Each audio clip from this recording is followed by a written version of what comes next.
Señores participantes de este curso de Derechos Humanos y Derecho Internacional Humanitario, el que habla es el coronel en situación de retiro Luis Roca Erquiaga, exdirector del centro. Quiero llamar su atención a todos ustedes porque este es un tema importante que merece, valga la redundancia, toda la importancia de su atención. Vamos a ver la responsabilidad en el mando. Para ello, quiero sincronizar algunos criterios que son importantes y a través de la academia la hemos dividido en 4 acápites, siendo el principal la responsabilidad general que tiene todo jefe, todo comandante, que ya vamos a determinar qué es un comandante en las operaciones militares. Asimismo, vamos a ver la instrucción del derecho de la guerra, vamos a ver la organización y las circunstancias particulares. Uno de los aspectos importantes que debemos tener en cuenta es el siguiente.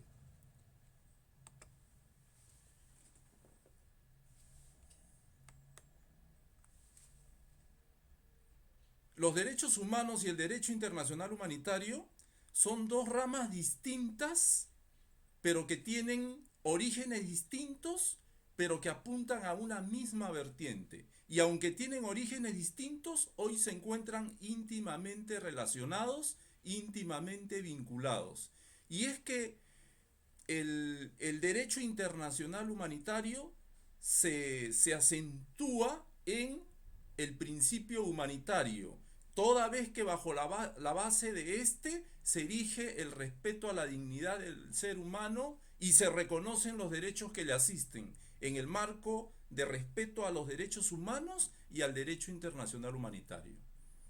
Ambas ramas caminaban en sus orígenes separadas desde el año 48, posiblemente cada una por sus sendas. El derecho internacional humanitario desde el año 49 también caminaba sola, pero es en la conferencia de Teherán en 1968 donde por primera vez comienzan a interrelacionarse y a asumir un criterio de complementariedad. Siendo así, vamos a abordar el primer aspecto, el primer acápite, que se basa principalmente en la responsabilidad que tienen los comandantes en las operaciones militares.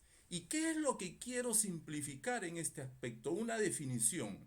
El comandante, el mando militar, es el que tiene la responsabilidad inherente a las operaciones militares en su ámbito de responsabilidad.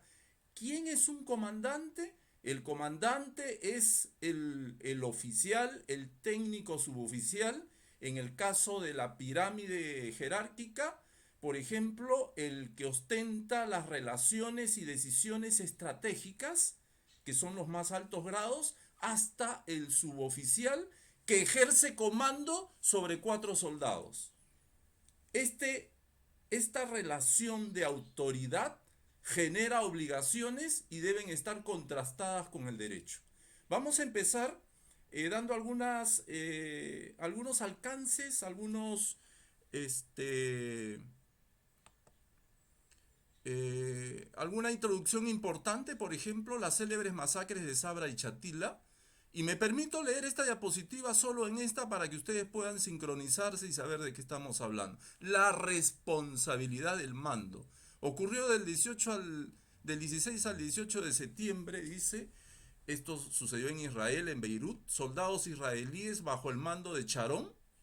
Sharon les debe sonar a ustedes porque es un protagonista en la historia de Israel, en el nacimiento de Israel, y los mandos falangistas, una milicia libanesa aliada de Israel, donde recibieron la expresa orden de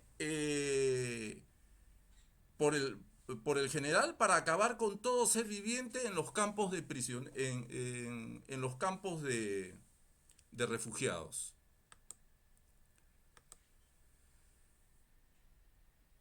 De acuerdo a inteligencia militar, los israelíes pistoleros falangistas dieron muerte de 700 a 800 civiles, pero fuentes palestinas estiman 3.000 muertos. El periodista del New York Times, Thomas Friedman, afirma que vio a grupos de hombres jóvenes entre 20 y 30 años, quienes fueron puestos en hilera contra los muros, atados de manos y pies, y luego fueron abatidos. Otra importante cita también es las célebres, para calmar la indignación mundial por los crímenes cometidos, porque había presión internacional, se formó una comisión llamada Caján, quien investigó este delito y solamente arribaron a una decisión que Sharon tuvo responsabilidad indirecta por las masacres, castigándolo severamente por su participación. Vamos a hablar sobre la tortura ocurrida también en El Salvador entre el año 79 y 82. Y es que en ese año el jurado federal en Florida dictó sentencia sobre generales salvadoreños que habían cometido abusos también en, en sus regiones, y se dictó un veredicto histórico para la lucha para responsabilizar a los comandantes militares por las atrocidades cometidas. La relación entre autoridad y responsabilidad. A menor grado, dice, o expresa la diapositiva, mayor responsabilidad. Y es que conforme vamos ascendiendo, vamos caminando esa elevación o escalera jerárquica en los grados, vamos asumiendo más responsabilidades. Pero la responsabilidad es del mayor al menor, y el menor con respecto a las disposiciones que emanan los niveles más altos del comando. Responsabilidad del mando. Siempre el jefe de una operación militar asume la responsabilidad general de garantizar el respeto al derecho internacional humanitario y el respeto a los derechos humanos en este ámbito. Consideración muy especial. Miren que estamos en un ámbito de derecho internacional humanitario, sin embargo tiene un alcance al derecho internacional de los derechos humanos. La responsabilidad se extiende a todas las operaciones militares de tierra, mar y aire, a sus emplazamientos. Ojo, mucho cuidado, por favor, porque esto tiene un carácter táctico que debe ser observado más que todo por los que van a ejercer funciones de planeamiento de Estado Mayor, como el personal que tiene que ejecutarlos. A toda la cadena de mando, a todas las cadenas de evacuación. ¿Cuáles son las cadenas de mando y cuáles son las cadenas de evacuación? Es que se debe distinguir cuando tenemos que evacuar prisioneros de guerra, cuando tenemos que evacuar personal que ha sido herido mediante responsables, que son en este caso los miembros de la sanidad militar, y quiénes son los responsables de estos ejes de evacuación. A toda la cadena de mando, a todas las cadenas de evacuación.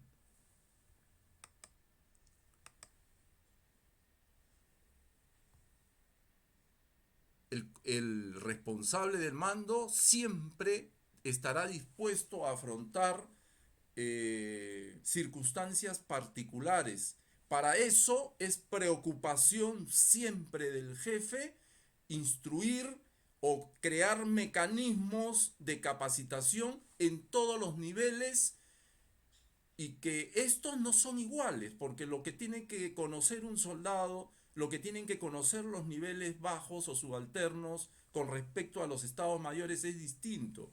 Entonces, la reflexión es: ¿qué debe dárseles a conocer? Responsabilidad de cada jefe. Miren, ahí con esa foto podemos o expresamos el control que debemos ejercer. Y este es un aspecto de orden y disciplina. La responsabilidad del mando se afianza en el orden y la disciplina, porque el orden y la disciplina son dimanantes de lo que es entrenamiento, como se expresa en la diapositiva. La responsabilidad de todo jefe es asegurarse de que todos los subordinados hayan o conozcan las obligaciones que deriven del derecho internacional humanitario y extensivo a los derechos humanos. De no ser así, se deben tomar medidas para sancionar, dar cuenta y separar a al infractor. De no realizar estos pasos, están incoando obligaciones jurídicas sobre ustedes. La idea es incorporar en nuestros procesos, en nuestros comportamientos, la obligación de alternar con el derecho. Y cómo la conducta militar, cómo la conducta de la fuerza se relacione y se integra en el derecho bajo 4 principios. Estos 4 principios o 4 acápites o puntos es la educación, es la doctrina, es el entrenamiento y el equipamiento y son las sanciones que van de la mano con la disciplina. Estos pilares son fundamentales para integrar el derecho en la conducta y comportamiento de la fuerza. La responsabilidad se extiende a las infracciones que se cometan contra el VIH y los derechos humanos. Instrucción del derecho de la guerra. Justamente de eso hemos estado hablando. La finalidad de garantizar el completo respeto al derecho internacional humanitario. La instrucción debe figurar en los programas de instrucción. El año pasado ya se ha firmado una directiva donde se integra la enseñanza del derecho internacional humanitario y los derechos humanos desde sus orígenes primigenios. O sea, desde que el oficial, el señor técnico suboficial u oficial de mar se integra por primera vez en las escuelas de formación.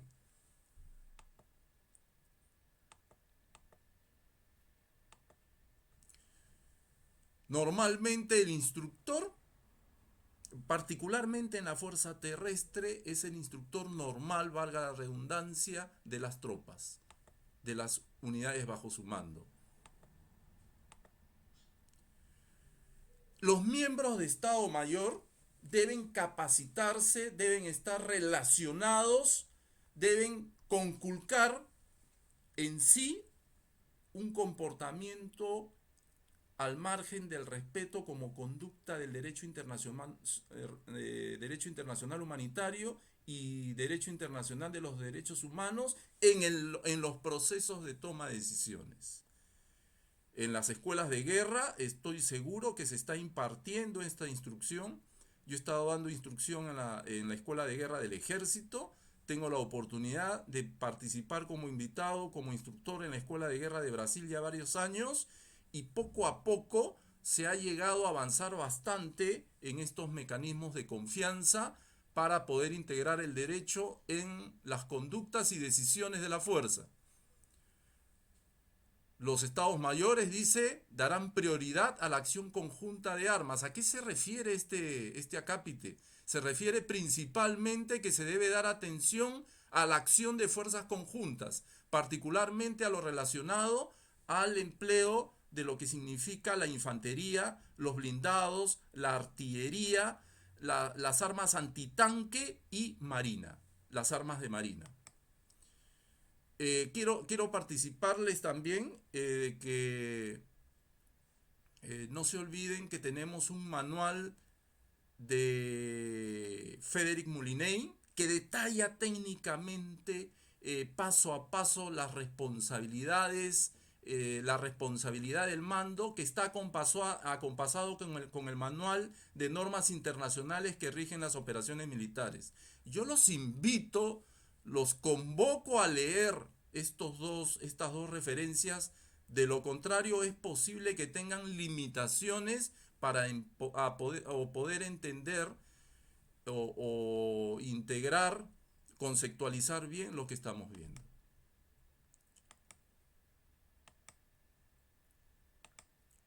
Tenemos 25 minutos para volcar toda esta experiencia y es posible que en algunos momentos tenga que correr porque me tengo que limitar o nos tenemos que limitar a 25 minutos porque eh, hay mucha información que tenemos que volcar y tiene que ser seleccionada. El jefe debe distinguir y resolver dos tipos de problemas sobre la organización. Medidas que deben tomar los jefes militares, que es durante la conducción de las hostilidades, y las medidas que han de tomarse en cooperación con autoridades civiles. La participación, la integración, la concepción que tiene el comandante sobre el espectro de las operaciones y cómo se integra la necesidad de coordinar con la población civil es básico, fundamental. ¿Por qué? Dentro de las principales.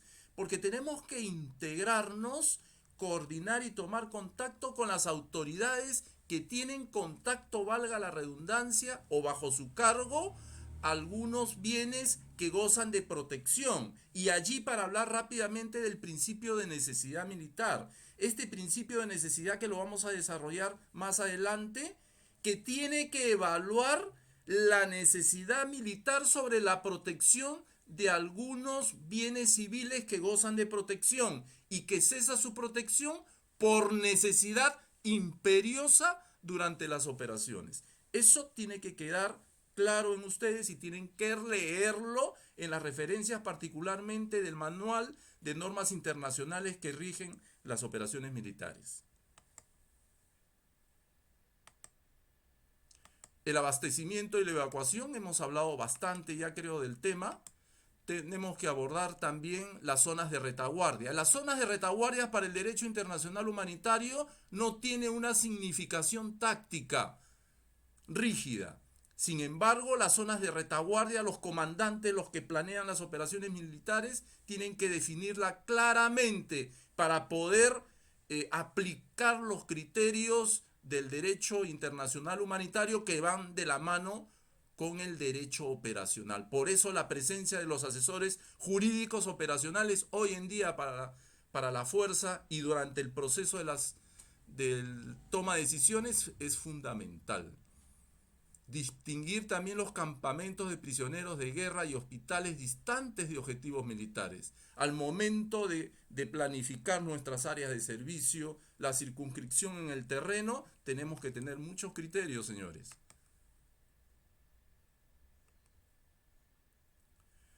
También tenemos que hablar de personas y bienes protegidos. Durante el planeamiento de las operaciones debemos distinguir y reglamentar qué armas, por ejemplo, debe mantener el personal sanitario. Armas solamente que sean para su seguridad personal o del personal que tienen bajo su cargo. Por ejemplo, no van a tener pues un RPG, ¿no? No van a tener un cañón de X magnitud. Regular con antelación el comportamiento general. Ojo, señores, de que vuelvo a incidir, este principio de necesidad militar es fundamental. Porque hay bienes protegidos que gozan bajo protección especial durante las operaciones y que nuestros miembros de Estado Mayor deben tener conocimiento de ello. La responsabilidad en el mando. Vamos a hablar rápidamente de las fuerzas multinacionales que se encuentran estacionadas en un territorio. Las fuerzas propias del lugar y posiblemente fuerzas de otro estado aliado que se encuentran. Otro mecanismo también, otra forma de darse las fuerzas multinacionales es cuando se integran fuerzas de varios estados en un estado y tienen la obligación de responder a las normas de derecho de ese estado, pero sí tienen necesariamente que tener una autoridad o un comandante de la fuerza que responda por la fuerza, que nosotros lo conocemos los militares como Force Commander. No perder de vista, porque esto está integrado también a las operaciones de paz. No se olviden que la responsabilidad del mando está considerada en el protocolo adicional 1 y en el protocolo adicional 2, cuando hablamos de grupos armados organizados. Y es que los grupos armados organizados, dentro del requerimiento, en un conflicto armado no internacional, uno de los requerimientos es que haya un mando responsable para que sea consecuente con todo lo que estamos hablando. Cooperación con autoridades civiles, una estrecha cooperación con el personal civil es importante. Cooperación con autoridades civiles, que ya les dejo esto para que lo lean.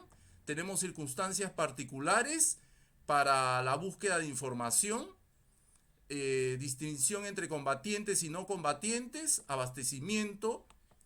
Hay algunas circunstancias, el entorno inhabitual es más que todo el tema del medio ambiente y otras consideraciones, señores, que es importante que lo tengan en cuenta. Señores, como conclusión, quiero arribar a estos criterios específicos. Cada cual es responsable de sus actos. El comandante tiene la responsabilidad general. El derecho internacional de los conflictos armados debe figurar en todas las fases del planeamiento. La organización es primordial en el planeamiento. Nos quedan 3 minutos. Les he dejado el caso del general Tomoyuki Yamashita. ¿Quién es el general Tomoyuki Yamashita? Fue un gran militar que nació en 1888 y que nació de una familia conservadora japonesa. Participó en la Primera Guerra Mundial, fue muy joven, pero se casó con la hija de un general y tenía mucho enfoque, tenía mucho interés en conocer la cultura alemana. Fue destacado como agregado en la Primera Guerra Mundial de un general japonés.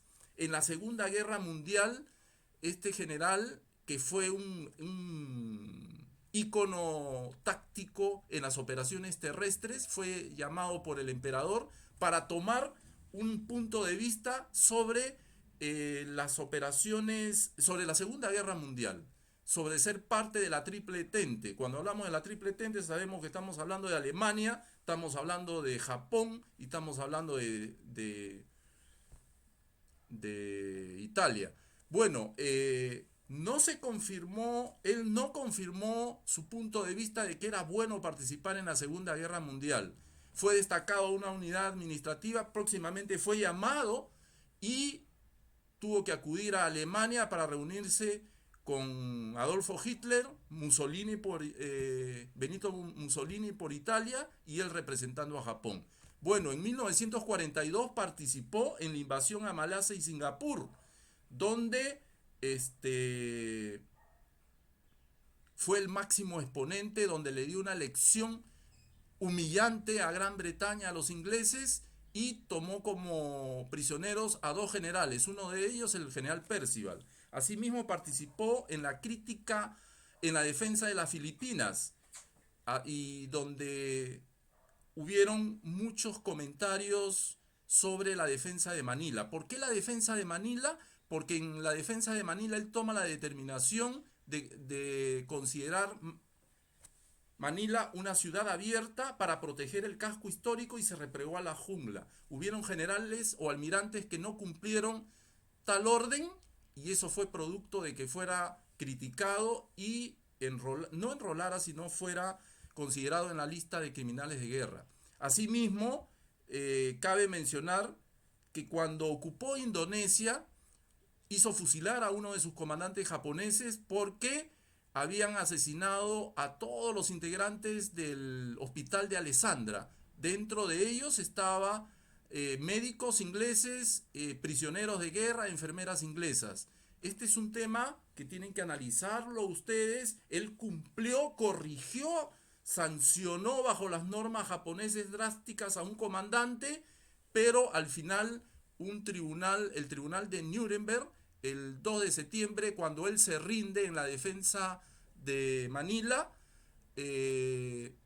inmediatamente lo enjuician, sale la relación, es sentenciado en octubre de ese mismo año, del 45, y es ejecutado al próximo año.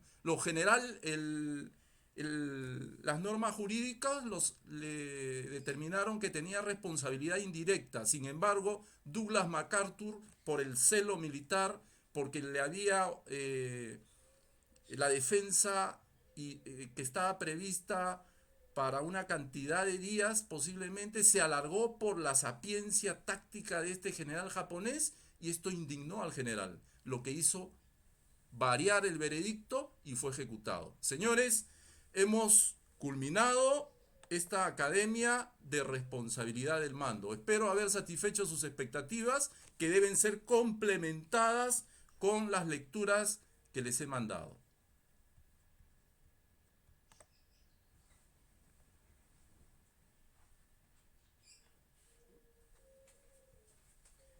Bueno, vamos a ver si